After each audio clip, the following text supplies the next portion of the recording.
Sean, 5 wins from 7 into the quarterfinals. A pleasing night's work? Yeah, very pleased. A lot of work from the players, I thought. A kind of outstanding work ethic-wise. I thought Dwight McNeil, I thought Jack Harrison, Jimmy Garner, 3 particularly. I mean, everyone but 3 particularly. I thought the work ethic was tremendous. I think that's an important factor. We're beginning to build here. It's not just the talent. I think there is talent here. I've said that all along. But that teamship and that commitment to the cause and the commitment to each other. And I think it gives you that power of a performance. And I think second half particularly, we mixed the game well, used all the work ethic, but also some quality moments to make sure we saw ourselves through the game and won and went through to the next round. I mean, 5 wins from 7, as we mentioned, and you think Anfield as well, where we played really well and say unlucky to say the least. Is it promising for you now to see that what was kind of early on this season now starting to get the results as well? Yeah, I mean, it's tough, isn't it? Because it's probably sound like a broken record to most Evertonians early season, but I think they're pretty fair. The ones I meet around, some up here quite a lot now, they say to me, look, we get it, we're looking at the team, we can't believe ourselves we haven't won more than we've won. But then, of course, you've got to win because it doesn't reinforce the work, whereas now the players are getting the reinforcement from the wins, but also from the fact they're still performing, still asking questions of the opposition. We're looking tighter, we're looking stronger as a unit. I thought we were ever so strong at West Ham defensively and still find a moment to win the game. So there's a lot of things to be pleased with. 5 out of 7 wins, of course, as well. So a lot of things to be pleased with. I still, there's still more to come. There's still a long way to go, but I think it's building. I think it's growing, that mentality, and I think it's so important. Lots of teams have got quality. There's no two ways about it. We've got quality. But what about that real teamship, that real energy to a performance, that real belief in a performance? And I think it's beginning to connect with the fans as well. That's what I spoke about when I got here, finding that connection, respect for the old guard and respect for the old ways of Everton and the success of them teams that were nitty-gritty but they could play and building a future, but not forgetting them days, having a team that can fight, that can work, that can do all the hard yards, but also can play. You mentioned about that defensive unit as well. That's a 3rd clean sheet in 4, and the other game was Anfield, where, again, lucky not to come away. So how promising is that for you?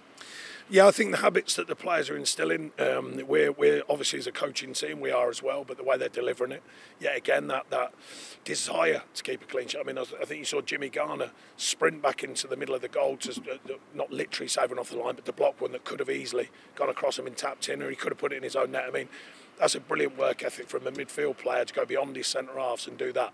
And the more we do that, the more we get that mentality and the reward for it from their teammates. It's not always the stuff that fans see or anyone else sees, not that particular moment, but the work ethic of the team. I see it and their teammates see it because there's some real big work today done off the ball by a lot of players, and that will serve us well if we keep doing that because we have got talent. And we're continuing to create chances and score goals. The second game on the trot, we've won 3-0 at Goodison. Yeah, I was especially pleased with the subs tonight because it's not easy going on to it. Beto's had an indifferent time, but he looked freer tonight, working hard, being more dominant physically. We know he can do that. Ganner's come on and put a shift in. Duke's come on and put a shift in. Dobbo just a cameo at the end, but it's nice to get him on the pitch. These are all things that we want from the players. We want to build a squad mentality, not just a team mentality. And there's a number of players could argue are unlucky because of the cup competition. We all know the noise around cups. You're going to change it. But I like the way the team's performing at the minute. So I thought, no, let's put a team out there that I believe can go on there and deliver another performance, and they have to. I was going to ask about the competition. Now, that must be great for you as well to have a real welcome selection dilemma. The fact that you've got quality coming off the bench. Yeah, it's pleasing. We've still got players coming to true fitness, and I think they're getting that now, which is pleasing as well. 3 in a week, so we've got to try and look after players. But at the same time, I said to the players, the demand we want to grow into in the future.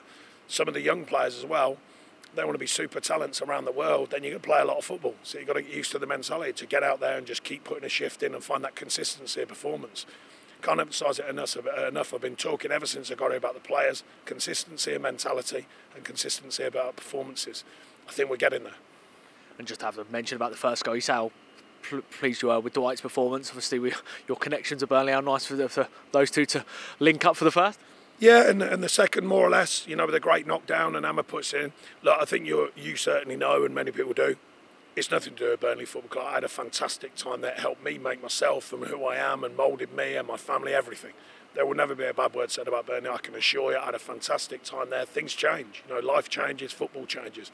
So it had nothing to do with beating Burnley tonight. I just wanted to get through to the next round of the Cup. And how important as well to keep that feel-good factor at Goodison as well. As I say, it's his second successive 3-0 win, so ahead of a tough game on Saturday. Yeah, and the fans have been there for us, and so it's a great reward for them. They've been there home and away. through all the hard yards, through all the ups and downs, through all the incidents, through all the noise and everything, they remain steadfast to the team, steadfast to the club. So we want to pay them back the best we can. And importance of keeping feet on the ground, which I know obviously you're always a big one to echo ahead of Brighton, are a top quality side, aren't they? They are a very good side. I mean, it's that strange situation where people are suggesting they've not been as fluid. Well, they've got whatever it is, I think 17 points on the table. They're obviously a good outfit. But coming here, we're beginning to make this feel different for teams again, beginning to build an atmosphere and a belief in what we do here. We've got to go and do that again on Saturday. Thanks, Sean. Thank you.